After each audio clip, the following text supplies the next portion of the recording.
ആ മാട്ടൊക്കെ ഇന്ന് കിളച്ച് അവസാനിപ്പിക്കണം.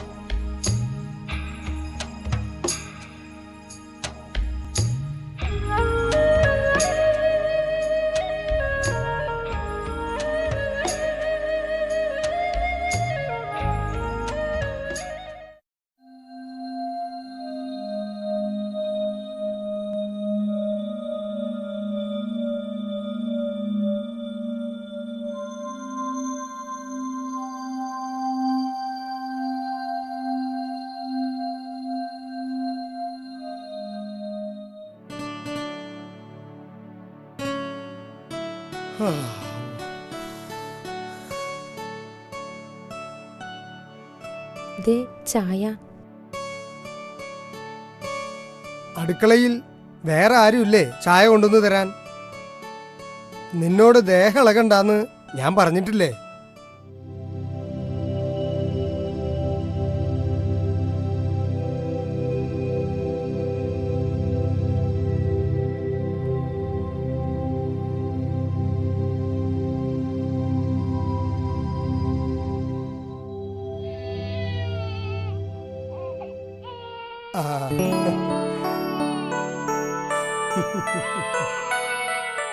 പെൺകൊച്ച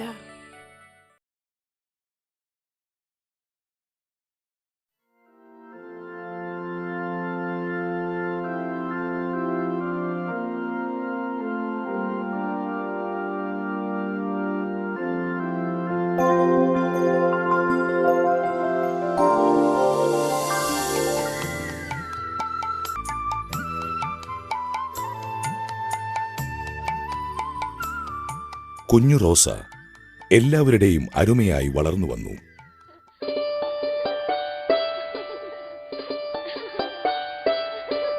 റോസേ, മോളിങ് വന്നേ.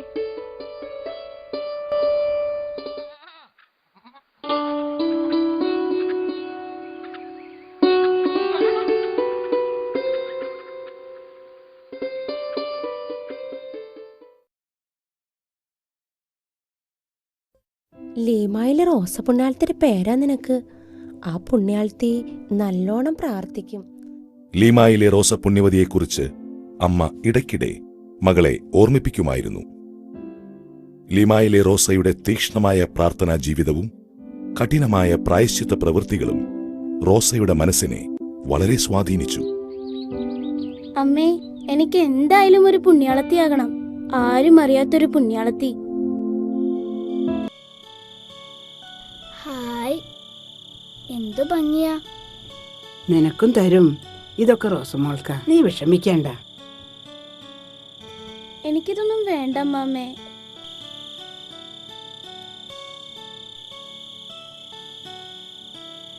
എനിക്ക് കല്യാണം വേണ്ട അമ്മേ. അത് നിശ്ചയിക്കേണ്ടത് നീയല്ല, അതിനിവിടെ ഞാനുണ്ട്. യേശുവേ, എല്ലാറ്റിനും ഉപരിയായി ഞാൻ നിന്നെ സ്നേഹിക്കുന്നു. എൻ്റെ ജീവിതം പരിപൂർണമായി ഞാൻ നിനക്ക് സമർപ്പിക്കുന്നു. നീ മാത്രമാണ് എൻ്റെ ആശ്രയം. ജീവിതകാലം മുഴുവൻ ഞാൻ നിന്റേത് മാത്രമായിരിക്കും. നീ എന്നെ സ്വീകരിക്കില്ലേ? അമ്മേ, എനിക്കൊരു കന്യാസ്ത്രീയാകണം. അമ്മ കേൾക്കണില്ലേ? എനിക്കൊരു കന്യാസ്ത്രീ ആവണമെന്ന്. മോളെ, അപ്പൻ സമ്മതിക്കില്ല. അപ്പൻ എന്തൊക്കെ സ്വപ്നം കണ്ടിട്ടിരിക്കണേന്നറിയോ?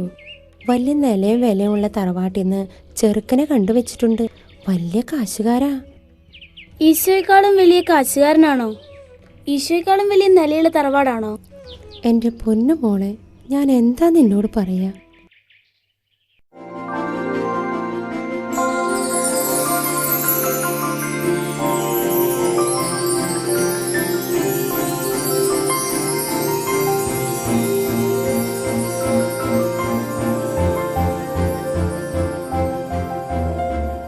ചായ. എന്തൊരു സ്വപ്നായിരുന്നു. നമ്മുടെ മോളുടെ കല്യാണം കഴിഞ്ഞ് ചെക്കനും പെണ്ണും കൂടെ എന്റെ മുമ്പിൽ വന്ന് മുട്ടുകുത്തി നിൽക്കുക. ചെക്കൻ നല്ല ഒശത്തി ചെക്കൻ. നമ്മുടെ പാമ്പറമ്പൻ ലോനയുടെ ഒറ്റ മോൻ ചാക്കോരു. നമ്മുടെ റോസമോള് പണ്ടമൊക്കെ ഇട്ടപ്പോ എന്ത് ഭംഗിയായിരുന്നു എന്നറിയോ? ഞാൻ അവരെ ഉള്ളഴിഞ്ഞ് അനുഗ്രഹിച്ചു. അതെ, നമ്മുടെ റോസയ്ക്ക് റോസയ്ക്ക് എന്താണെന്ന് വെച്ചാ അണ്ട് പറഞ്ഞൂടെ? കന്യാസ്ത്രീ ആവണമെന്ന്. നടക്കില്ല. ഞാൻ ജീവിച്ചിരിക്കണ്ടെങ്ങ അവളെ ഞാൻ കെട്ടിച്ചയക്കും. ചേർപ്പുകാരൻ അന്തോണി പറയണേ.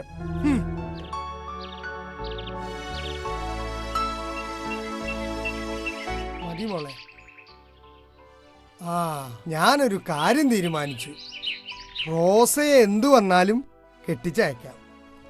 വേണമെങ്കിൽ കൊച്ചുത്രേസിയെ നമുക്ക് കന്യാസ്ത്രീയാക്കാം. അവൾക്കാണെങ്കിൽ റോസയേക്കാൾ ആരോഗ്യവും സാമർഥ്യവും സൗന്ദര്യവും ഉണ്ട്. കന്യാസ്ത്രീകൾക്ക് കൊച്ചുത്രേസിയെ ഒരുപാട് ഇഷ്ടാവും. യേശുവേ, ഞാൻ വാക്ക് മാറിയിട്ടില്ലട്ടോ. എന്നെ പരിപൂർണമായി ഞാൻ നിനക്ക് സമർപ്പിച്ചതാ. പിന്നെ അപ്പൻ എന്താ സമ്മതിക്കാത്തെ? അപ്പന് വാശിയുണ്ടെങ്കിൽ എനിക്കും വാശിയുണ്ട്. ഞാൻ അപ്പന്റെ മോളല്ലേ. അമ്മേ, എന്നെ കൈവടിയല്ലേ.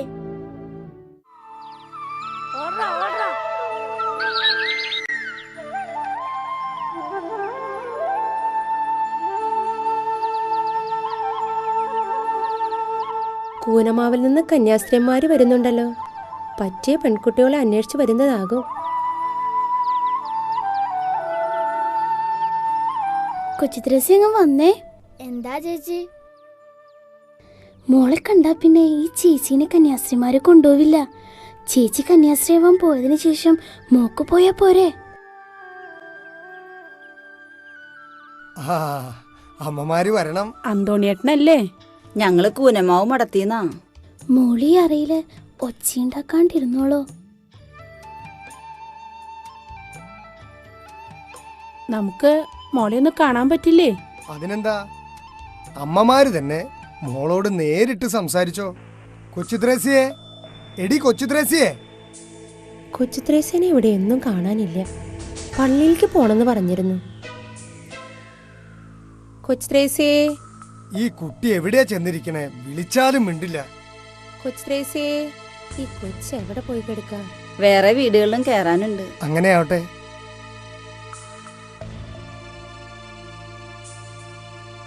കൊച്ചുത്രേസി എവിടെയാ?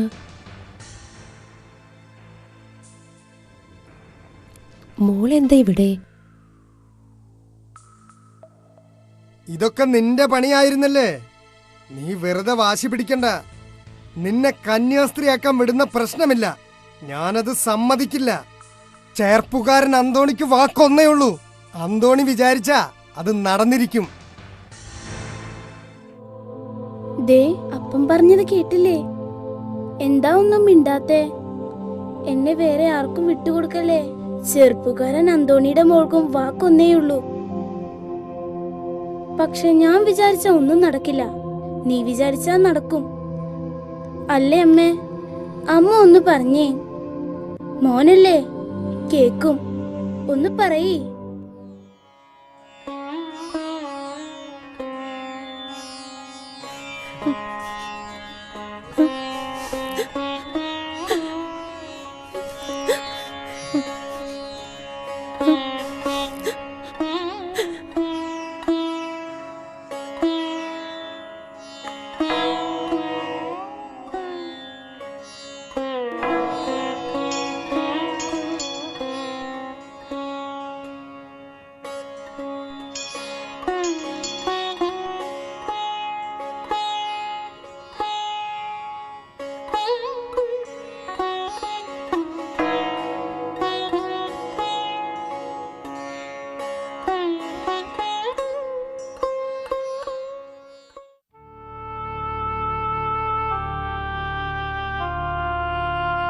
കുഞ്ഞെത്തിയെ, കുഞ്ഞെത്തിയെ. നമ്മുടെ കൊച്ചുത്രേസിനെ കർത്താവ് കൊണ്ടുപോയില്ലേ?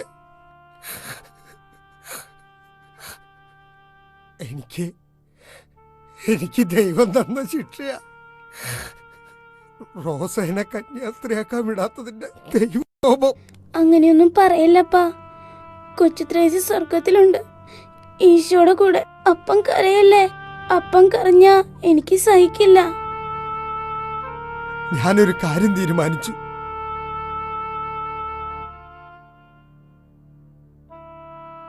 യേശുവേ, ഇവൾ നിനക്കുള്ളതാ, നിനക്ക് മാത്രം. യേശുവേ, എനിക്ക് തെറ്റിപ്പോയി. ചേർപ്പൂക്കാരൻ അന്തോണി ഇതാ നിന്റെ മുൻപിൽ അടിയറ വെക്കുന്നു. റോസയെ നീ മഠത്തിലേക്ക് കൊണ്ടുപോയിക്കോ. ഇതാണ് കൂനമ്മാവ് മഠം. ചാവറയച്ചൻ സ്ഥാപിച്ചതാ. അപ്പ ഇടയ്ക്കെന്നെ കാണാൻ വരില്ലേ?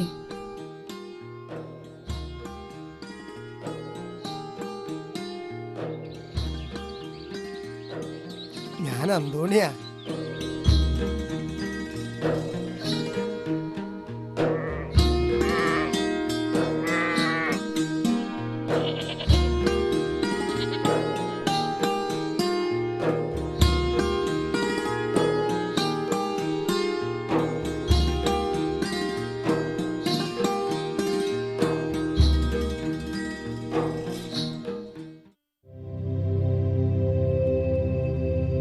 പക്ഷേ അധികം താമസിയാതെ വീണ്ടും പഴയ രോഗങ്ങൾ കൂടുതൽ ശക്തിയോടെ പ്രത്യക്ഷമായി. ഇത്തവണ വീട്ടിലേക്ക് തിരിച്ചയക്കാൻ പോലും വയ്യാത്ത വിധം അവശയായിരുന്നു. എല്ലാവരും റോസയുടെ അന്ത്യം പ്രതീക്ഷിച്ച് അവളുടെ കട്ടിലിന് ചുറ്റും പ്രാർത്ഥനയോടെ നിലകൊണ്ടു.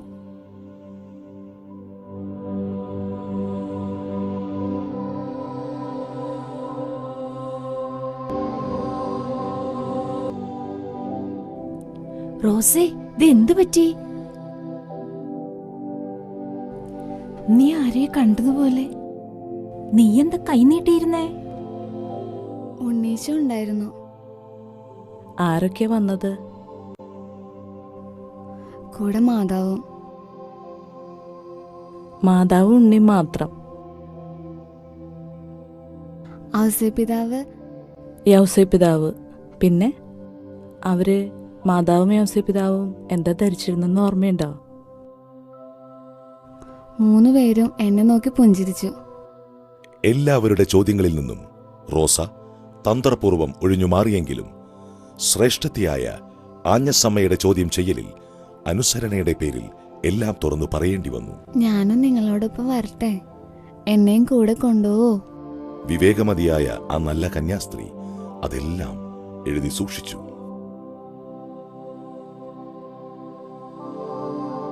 ഈശോ, എനിക്കൊരു വാഴ്വ് തരൂ.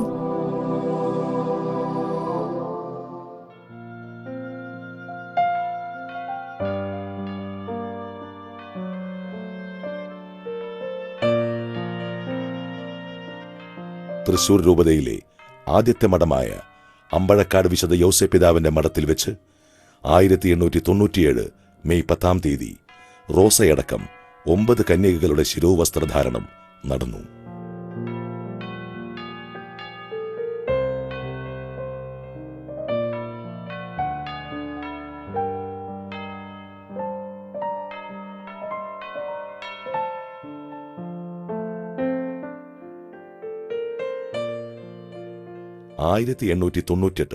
ജനുവരി 10 തീയതിയായിരുന്നു ഏവുപ്രാസ്യമയുടെ സഭാവസ്ത്ര സ്വീകരണം.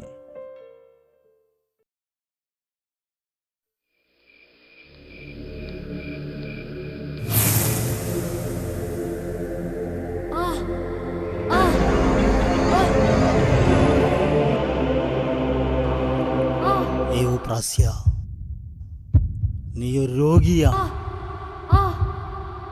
മാറാരോഗി. ഇവിടെ നിന്നാ നിന്നെ ആരും നോക്കില്ല. ഇല്ല ഇല്ല, ഞാൻ പോകില്ല. രക്ഷപ്പെട്ടു, അതാ നിനക്ക് നല്ലത്. എന്റെ ഈശോയ്ക്ക് എന്നെ വേണം. അപ്പൻ മരിക്കുന്നതിന് മുമ്പ് നീ വീട്ടിലേക്ക് പോയിക്കോ. എന്റെ പരിശുദ്ധ അമ്മ എന്നെ കാത്തു രക്ഷിക്കും. അപ്പൻ മരിച്ചിട്ട് വീട്ടിൽ ചെന്നാൽ ആരും നിന്നെ നോക്കില്ല. അമ്മേ അമ്മേ പോ അമ്മേ, പോ, ഇവിടുന്ന് പോ. അമ്മേ അമ്മേ, ഇവിടെ നിന്ന് പോ. അമ്മേ അമ്മേ.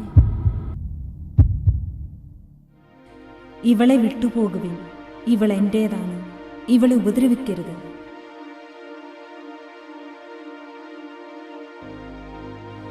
മോളെ, നിനക്ക് ഞാനില്ലേ? നീ എന്തിനു ഭയപ്പെടണം? നീ അവരുടെ വാക്കുകൾ ശ്രദ്ധിക്കേണ്ട. നീ എൻ്റെ സഭയിൽ നിലനിൽക്കണം. നിനക്ക് ഞാനുണ്ട്.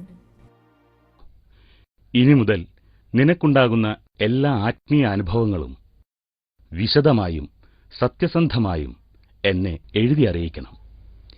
എല്ലാം ഞാൻ എഴുതി അറിയിച്ചേക്കാം. ഒരപേക്ഷയുണ്ട്. പിതാവ് അത് വായിച്ചിട്ട് ഉടനെ കീറിക്കളയണം. മറ്റാരെയും കാണിക്കരുത്.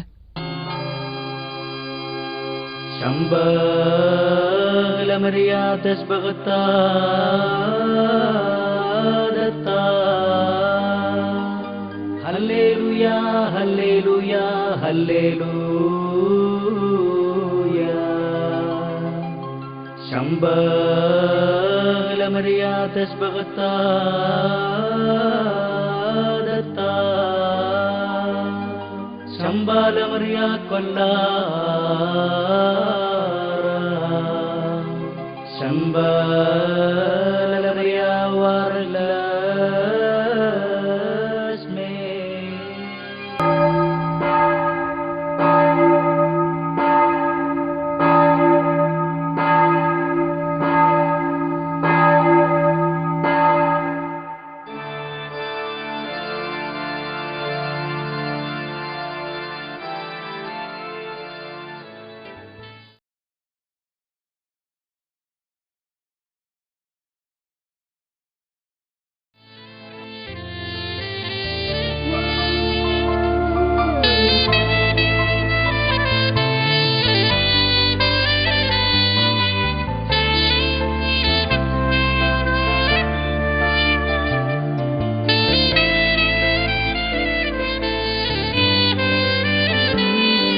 യൗപ്രാസ്യമ്മ തന്റെ ആത്മസ്ഥിതിയെക്കുറിച്ച് പിതാവിന്റെ നിർദ്ദേശപ്രകാരം എഴുതിയ 80ഓളം കത്തുകൾ ലിഖിതങ്ങൾ എന്ന പേരിൽ പ്രസിദ്ധീകരിച്ചിട്ടുണ്ട്.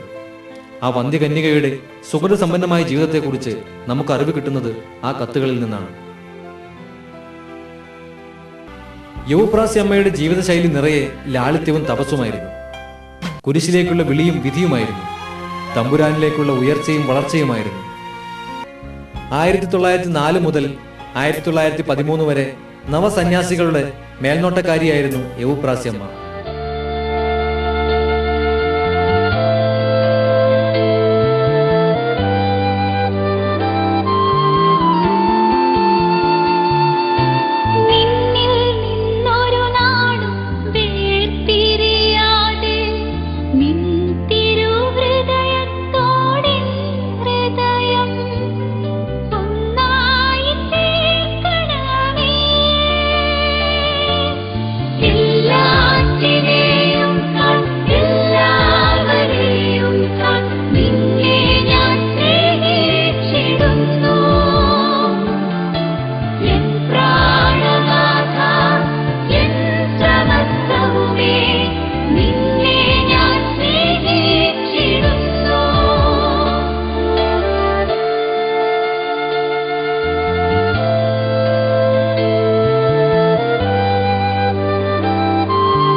മരുന്നുണ്ടാക്കാൻ അമ്മ തന്നയച്ചതാ. അമ്മയോട് ഞാൻ നന്ദി പറയുന്നു എന്ന് പറയണം. പ്രാർത്ഥിക്കുകയും ചെയ്യാം. മരിച്ചാലും മറക്കില്ലാട്ടോ. യൗപ്രാസ്യമ്മ തന്റെ ആത്മപിതാവായ മേനാച്ചേരി മെത്രാൻ എഴുതിയ 53-ാമത്തെ കത്തിൽ പലപ്പോഴും പരിശുദ്ധ അമ്മ തന്നെ വന്ന് അവളോട് കൂടെ ജപമാല ചൊല്ലാറുണ്ടായിരുന്നുവെന്ന് നാം വായിക്കുന്നു. ശുദ്ധീകരണാത്മാക്കൾ അനുദിനമെന്നോണം അമ്മയെ സന്ദർശിക്കുകയും പ്രാർത്ഥനാ സഹായം ആവശ്യപ്പെടുകയും ചെയ്തിരുന്നുവെന്ന് കത്തുകൾ സാക്ഷ്യപ്പെടുത്തുന്നുണ്ട്.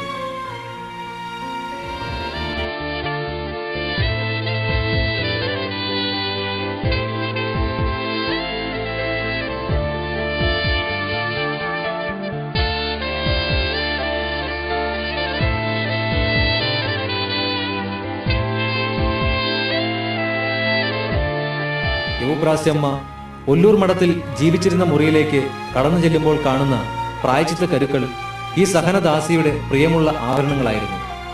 ചമ്മട്ടിയടിക്കാനും മുള്ളരഞ്ഞാണം ധരിക്കാനും ഒക്കെ ആ തപസ്വിനി അത്യന്തം ജാഗ്രത പാലിച്ചിരുന്നു. ഭക്ഷണം, വിശേഷ വസ്ത്രം ഇവയോടൊന്നും യാതൊരു പ്രതിപത്തിയും പുലർത്തിയിരുന്നില്ല. ആത്മനിയന്ത്രണം പാലിക്കാനെന്നോണം രുചിയുള്ള ആഹാരം സദാ ത്യജിച്ചിരുന്നു.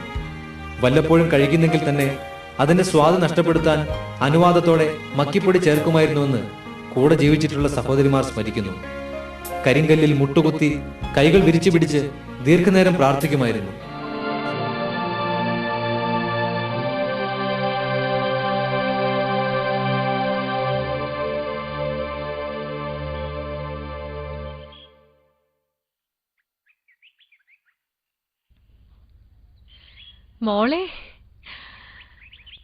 മോളെ ഇവിടെ ഉണ്ടാകുമെന്ന് എനിക്ക് ഉറപ്പായിരുന്നു. മഠത്തിലൊന്നും കേറിയില്ല, നേരെ ഇങ്ങ് പോന്നു. എന്താ ചേച്ചി? മോൾ എന്നെ ചേച്ചിന്ന് വിളിക്കുന്നുണ്ടല്ലോ, അത് മതി. സ്വന്തം ചേച്ചിയല്ലെങ്കിലും മോൾ എനിക്ക് സ്വന്തം അനുജത്തിയെ പോലെയാ. ഞാൻ എന്നും ചേച്ചിക്കും കുടുംബത്തിനും വേണ്ടി പ്രാർത്ഥിക്കുന്നുണ്ട്. മോളെ ഒന്ന് കാണണമെന്ന് തോന്നി, കണ്ടു. ഇനി എടത്തുരുത്തിക്ക് പോയിട്ട് മോളുടെ അമ്മയെ ഒന്ന് കാണണം. കണ്ടിട്ട് കുറെ നാളായി. ചേച്ചി ഇനി ഒരിക്കലും അമ്മയെ കാണുകയില്ല. എന്താ പറഞ്ഞേ? അമ്മയ്ക്ക്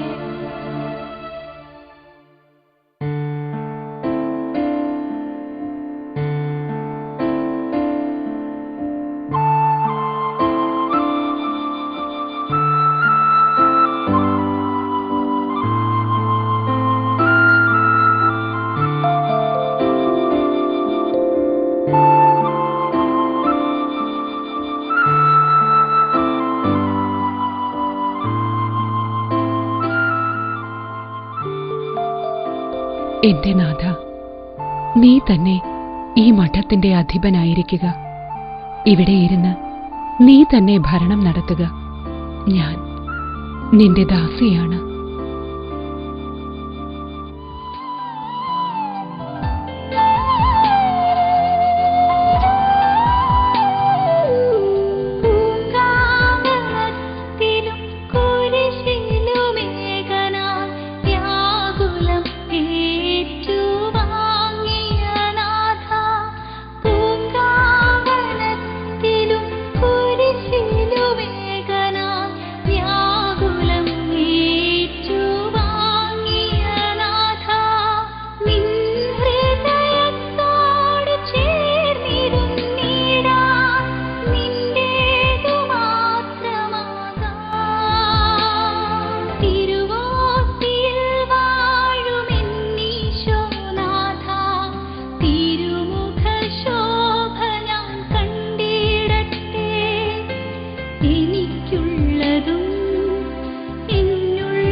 ആരാലും അറിയപ്പെടാതെ മറഞ്ഞിരിക്കാൻ ആഗ്രഹിച്ച ഒരു എളിയ കർമ്മലീത്ത കന്യാസ്ത്രീയുടെ അന്ത്യനിമിഷങ്ങൾ. ഏവുപ്രാസ്യമ്മ മരിച്ച അതേ സമയം ഏകദേശം 25 കിലോമീറ്റർ അകലെയുള്ള ചെർളയം പള്ളിയിലെ മണി താനെ മുഴങ്ങി.